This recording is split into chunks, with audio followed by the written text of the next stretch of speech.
virus ini masuk di Indonesia, ada banyak sekali perubahan dan dampak negatif yang ditimbulkan karena virus ini, seperti dampak di bidang kesehatan, ekonomi, pendidikan, serta aktivitas sosial, dan dampak negatif lainnya yang ditimbulkan dari pandemi COVID-19 ini.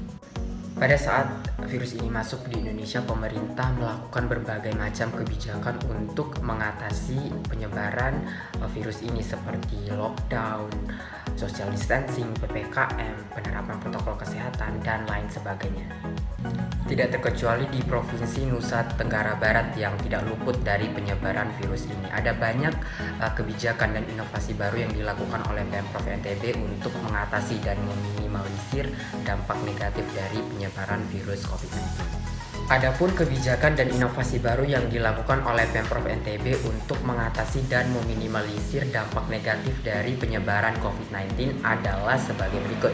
Yang pertama, jika dilihat dari segi kesehatan, yaitu dengan melakukan pembagian masker gratis kepada seluruh masyarakat yang ada di Provinsi Nusa Tenggara Barat guna meminimalisir terjangkitnya virus COVID-19 ini. Masker yang dibagikan juga adalah masker homemade atau buatan dari UMKM yang ada di Provinsi Nusa Tenggara Barat, sehingga secara tidak langsung akan membantu UMKM yang ada di Provinsi NTB.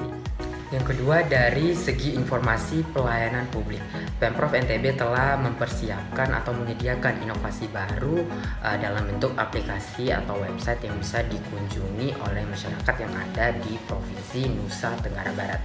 Adapun inovasi-inovasi baru yang telah dibentuk adalah, yang pertama itu adalah aplikasi NTB Care.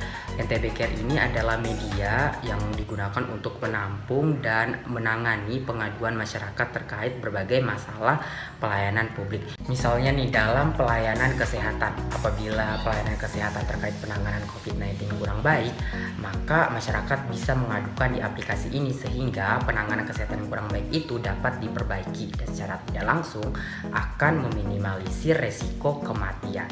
Yang kedua, aplikasi NTB Mall. NTB Mall ini merupakan aplikasi yang digunakan oleh masyarakat yang ada di Provinsi Nusa Tenggara Barat untuk membeli atau membelanjakan kebutuhan rumah tangganya dari rumah, sehingga masyarakat tidak perlu keluar rumah dan secara tidak langsung akan mengurangi terjangkitnya COVID-19 ini. Yang ketiga, layanan call center Satgas penanganan COVID-19. Layanan ini dapat dihubungi apabila terdapat masyarakat yang memiliki tanda-tanda penyebaran virus corona, sehingga tim kesehatan dari Provinsi Nusa Tenggara Barat akan langsung memeriksa dan mengevakuasi orang tersebut.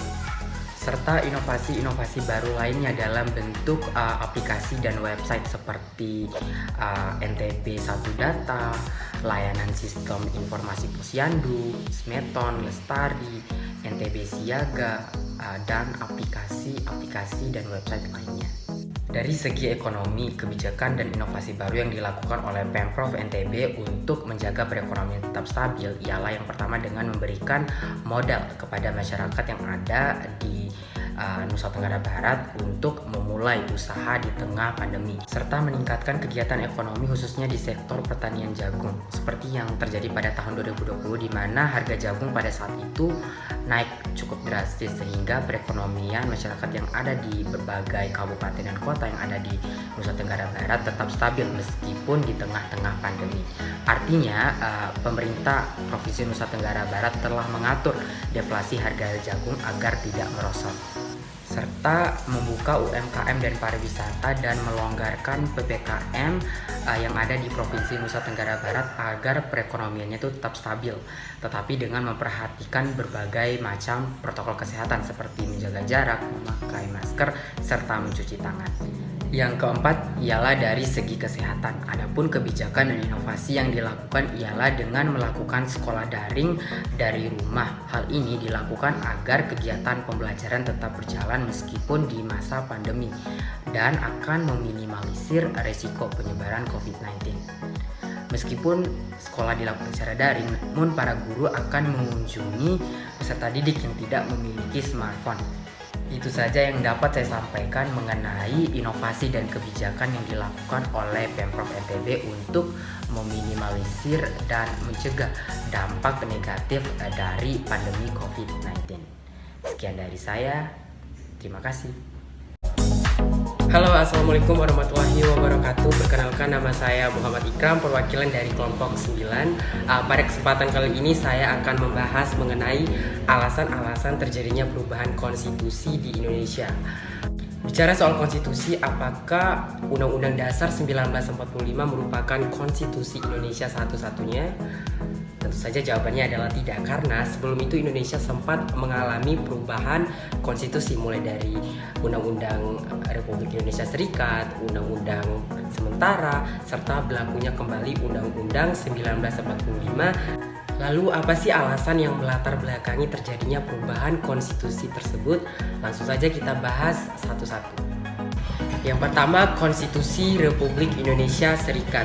Latar belakang terjadinya Republik Indonesia Serikat itu dikarenakan Belanda yang ingin menguasai kembali wilayah Indonesia dengan cara mendirikan negara-negara Indonesia Timur, Sumatera Timur, dan negara Pasundan, serta negara Jawa Timur. Sejakan dengan usaha Belanda tersebut, terjadilah agresi militer Belanda I yang terjadi pada tahun 1947 dan agresi militer Belanda II yang terjadi pada tahun 1948.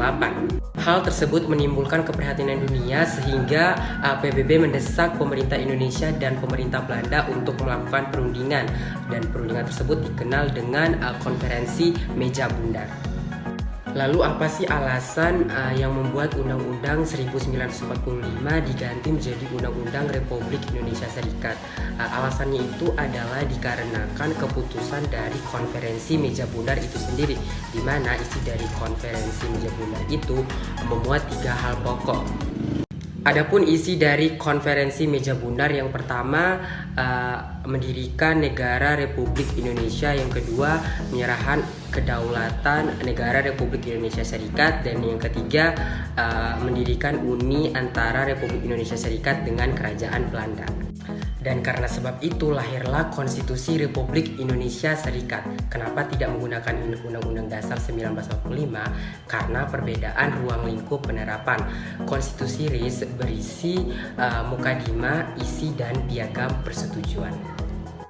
Yang kedua, Undang-Undang Dasar Sementara 1950. Latar belakang terbentuknya Undang-Undang Sementara 1950 dikarenakan dibubarkannya Republik Indonesia Serikat. RIS dibubarkan karena adanya demo besar-besaran dari rakyat yang menuntut kembalinya Indonesia menjadi negara kesatuan Republik Indonesia. Konstitusi tersebut dikatakan sementara karena hanya bersifat sementara, menunggu terpilihnya Dewan Konstituente hasil pemilihan umum yang akan menyusun konstitusi baru. Hal tersebut tertuang pada Undang-Undang Nomor 7 Tahun 1950 tentang perubahan konstitusi sementara Republik Indonesia Serikat menjadi Undang-Undang Dasar Sementara Republik Indonesia dalam sidang pertama babak ketiga rapat ke-71 DPR. Yang ketiga, berlakunya kembali Undang-Undang Dasar 1945 sebagai Konstitusi Negara Republik Indonesia. UUD 1945 berlaku dikarenakan terjadinya kegagalan lembaga konstituante selaku lembaga yang menyusun kembali atau merumuskan konstitusi, dikarenakan terjadi pertentangan antara partai konstituante itu sendiri. Untuk mengatasi kegagalan konstituante, pada tanggal 5 Juli 1959 Presiden Soekarno mengeluarkan dekret yang berisi tentang diberlakukannya kembali Undang-Undang Dasar 1945 sebagai Konstitusi Negara Kesatuan Republik Indonesia. Apa pentingnya perubahan konstitusi untuk Indonesia? Jawabannya sangatlah penting karena untuk menyesuaikan dengan perkembangan zaman dan tuntutan baru. Contohnya seperti Undang-Undang LGBT ini yang bertentangan dengan Pancasila dan Undang-Undang 1945. Jadi mau tidak mau undang-undang atau konstitusi ini harus diubah agar selaras dengan Undang-Undang LGBT itu tadi. Dan juga pola pikir orang zaman sekarang berbeda dengan pola pikir orang zaman dulu, sehingga mau tidak mau konstitusi itu harus dirubah untuk menyesuaikan dengan tuntutan baru dan perkembangan zaman.